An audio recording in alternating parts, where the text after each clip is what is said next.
కుంభరాశి వాళ్ళకి ఫిబ్రవరి మాసంలో 2 గ్రహాలు మాత్రమే అనుకూలిస్తున్నాయండి, గురుడు అండ్ శుక్రుడు. సో ఈ 2 గ్రహాల వల్ల ఏంటి అంటే ప్రధానంగా ఏదైనా ముఖ్యమైన సమస్య నుంచి, ఆపద నుంచి బయటపడే అవకాశాలు ఈ 2 ఇచ్చినప్పటికీ కూడా రవి కానీ, కుజుడు కానీ ఇద్దరు కూడా బాగాలేదండి. 13వ తారీఖు దాకా 12వ స్థానంలో రవి ఉంటారు, తర్వాత జన్మంలోకి వస్తారు. ఆరోగ్యము చాలా చాలా జాగ్రత్త. సో తప్పకుండా తొందరపాటులో, ఆవేశంలో నిర్ణయాలు అనేటువంటివి తీసుకోవద్దు. సమయానికి భోజనం చేయండి. 12వ స్థానంలో కుజుడు ఎగ్జాల్టేషన్లో ఉంటారు. దీనివల్ల రుణ బాధలు, అప్పుల బాధ అనేటువంటిది ఇబ్బంది పడే అవకాశాలు ఎక్కువగా కనబడతాయి. తర్వాత బుధుడు కూడా ఈ మాసంలో మీకు అనుకూలంగా లేరండి.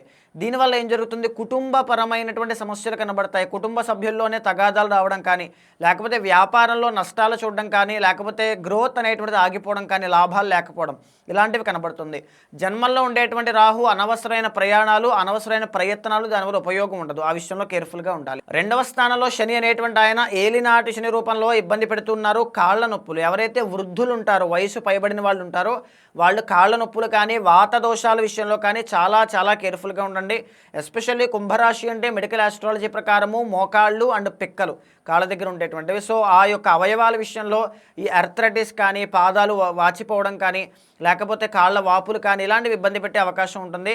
కాస్త కేర్ఫుల్గా ఉండండి. రుణ బాధల విషయంలో కాస్త జాగ్రత్తగా ఉండాలి.